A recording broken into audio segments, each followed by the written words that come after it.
Berjumpa kembali dengan saya Heri Petani Indonesia, teman-teman. Di samping saya mengupdate tanaman cabai saya, nanti di sini saya akan menjelaskan kembali bagaimana tata cara kami untuk melakukan perawatan tanaman cabai kaliber kami. Kemudian, walaupun saya seorang pemula, tapi alhamdulillah tanaman ini sangat luar biasa sekali buat saya pribadi. Mudah-mudahan pun juga hasil-hasil tanaman-tanaman yang kami budidayakan juga bisa menginspirasi teman-teman semua, sehingga mencoba bagaimana tata cara untuk melakukan perawatan tanaman cabai itu sehingga tanaman cabai itu pertumbuhannya sehat. Jika pertumbuhan sehat, insya Allah tanaman itu akan subur.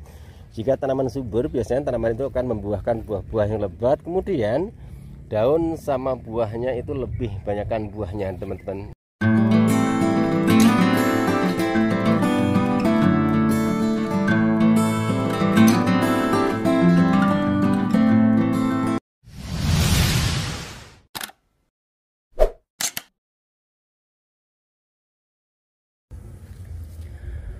Assalamualaikum warahmatullahi wabarakatuh. Bismillahirrahmanirrahim.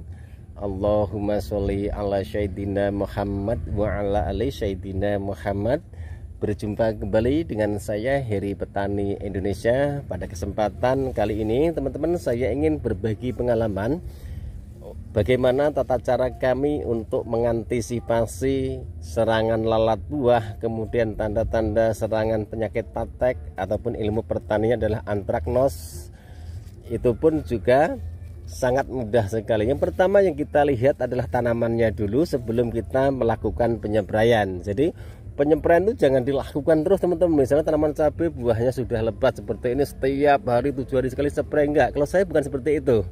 Kalau saya biasanya penyepraian kali ini, kemudian saya lihat hasilnya biasanya seperti apa. Nah, nanti kalau memang tidak ada perubahan, baru saya melakukan penyepraian lagi. Jika sudah ada perubahan, saya tunda. Kadang-kadang penyepraian ini tanaman 1800, teman-teman. Kemudian yang kedua adalah tanaman ini masih berbuah nih, tumbuh terus, keluar tumbuh. Lah nanti kita lihat ujungnya ini, tunas-tunasnya masih keluar apa enggak. Lah jika tidak keluar, baru diberikan pupuk yang mengandung nitrogen, kemudian mengandung kaliumnya, karena tanaman cabai sudah ada buahnya. Jadi berikan pupuk seimbang. Pupuk seimbang itu banyak, teman-teman. Ada NPK Captawon, ada NPK Yaramila, NPK 1616, yang 1515 juga boleh, 1616 juga boleh. Yang penting ukurannya itu sama, itu seimbang. Jadi itu tidak berdampak buruk pada tanaman yang kita budidayakan jika tanaman cabai itu sudah mengeluarkan buah. Kemudian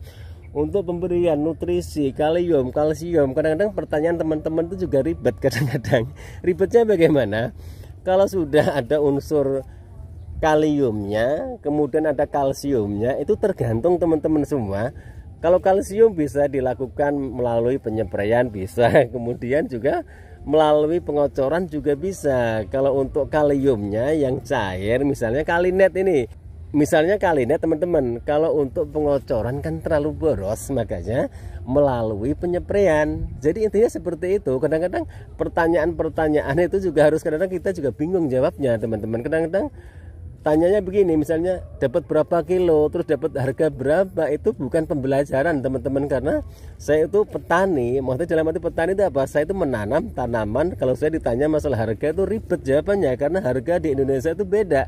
Kadang-kadang sekarang 90.000 nih harga cabai, kadang-kadang bulan berikutnya bisa 20, bisa 15.000. Yang terpenting bukan masalah harganya. Kalau kita ingin menanam tanaman cabai, yang terpenting adalah bagaimana tata caranya agar tanaman itu subur, sehat, membuahkan buah-buah yang lebat, tanaman itu bebas dari serangan penyakit. Itu yang penting. Jadi gini loh, ada aturan YouTube. Di samping saya itu bertani, saya tidak bisa sembarang membalas komentar. Misalnya minta link, maksudnya dilarang naruh link, kecuali kalau saya naruh linknya itu di deskripsi, itu bebas. Tapi kalau di komentar itu pun juga dapat teguran, teman-teman. Jadi mohon dimaklumi. Di samping saya membagikan pengalaman saya masalah bercocok tanam, bertani, menanam cabai, saya pun juga belajar konten kreator, teman-teman. Harapan kami di konten kreator, karena apa? Tani ini, jujur saya mulai proses lahannya, pencangkulannya, pembersihan rumput dan gulmanya, itu saya melibatkan orang lain. bukan saya kerjakan sendiri. Nih, tangan saya sama sekali tidak ada kapalnya teman-teman, mulus sekali, halus sekali, karena saya hanya melakukan penyepraian, kemudian pemupukan saya lakukan. Itu tidak berhubungan dengan cangkul. Kalau nyangkul saya nggak bisa, saya hanya ngasih metodenya. Misalnya Pak, ini nanti lebar bedengannya misalnya 95 cm ya, nanti dibikin jadi pakai benang, kadang-kadang pakai meteran juga. Nah nanti pakai ukuran, jadi itu saja. Kemudian nanti jarak bedengan seperti ini, tinggi bedengan seperti inilah. Bedengan itu pun juga tingginya beda-beda teman-teman, tergantung lokasi di teman-teman semua. Jika tanah itu rata, kemudian dataran tinggi, tinggi bedengan itu 25 sampai 30 cm sudah cukup. Tapi jika tanaman itu, jika bedengan itu tergaling air seperti ini tingginya minimal 40 cm teman-teman. Jadi jika ada air hujan, ini tidak sampai naik ke atas plastik mulsa, karena di saat ini sampai naik ke atas plastik mulsa seperti ini, biasanya tanaman cabai itu sangat rentan sekali layu, kemudian serangan layu bakteri yang menyerang tanaman cabai kita itu melalui akar. Jadi intinya seperti itu. Jadi pertanyaan-pertanyaan sebelum ditanyakan itu dipikirkan dulu. Jadi saya pun juga gampang untuk menjawabnya. Jadi saya mohon seperti itu. Jadi teman-teman juga saya berharap lah, saya bukan keberatan, bukan maksudnya kalau pertanyaannya jelas, saya pun jawaban juga jelas. Misalnya pupuknya apa Pak, dosisnya berapa Pak, lah sedangkan dosis sudah saya jelaskan di setiap videonya, tetap saya balas. Terus kemudian juga kemarin juga ada yang nawar, ini channel ini dijual Pak, enggak, itu udah keluar dari jalur kami teman-teman. Saya membuat konten ini bukan ingin dapat 1000 subscribe, 4000 jam tayang saya jual, bukan, karena saya pengen membagikan pengalaman saya itu melalui YouTube. Karena kalau saya bagikan ke teman-teman semua secara langsung, saya nggak tahu rumah teman-teman di mana. Jadi kadang-kadang ada yang nawar channel saya, ada yang nawar 53 juta, kemudian juga ada yang nawar lagi 54 juta. Itu kadang-kadang gimana ya, kita bukan pedagang channel gitu loh, kadang-kadang kayak ngeledek apa gimana maksudnya. Ya, mungkin karena dia nggak ada kerjaan, intinya seperti itu. Jadi tetap saya lebih fokus, tidak cuma gara-gara satu orang yang aneh-aneh akhirnya saya bosan untuk memberikan pengalaman kami. Kemudian juga ada lagi yang komentar, buat apa saya langganan di channel kamu? Ya silahkan, saya tidak pernah, setiap video saya jelaskan, jika video saya bermanfaat silahkan like, komen, dan subscribe. Jika tidak bermanfaat silahkan di skip, karena bagi saya nggak penting. Jadi saya upload video saya edit seadanya aja, ngisi suara ini langsung nih, tuh langsung tuh. Jadi saya itu aneh gitu loh, sambil nyemprot megangi HP, kemudian sambil nyemprot. Saya tidak menggunakan tripod dan juga peralatan lainnya, kamera juga saya menggunakan HP yang satu S ya kan, yang kedua adalah HP Samsung A54. Itu saya buat video-video kami ya kan, tripod dan juga menggunakan peralatan lainnya. Jadi kadang-kadang aneh itu channel mau dibeli ya segala apa, ya Allah ya Robbi, kadang-kadang begitu banyak itu duitnya orang membeli channel saya. Tapi bukan masalah duitnya. Kalau saya mau nyari duit di channel YouTube saya banyak sekali teman-teman. Saya kasih nomor WA saya secara gratis. Kemudian ada orang nawarin produk kerjasama, saya tidak terima karena saya tidak mau condong ke salah satu pupuk. Saya tidak mau memprioritaskan salah satu pupuk teman-teman.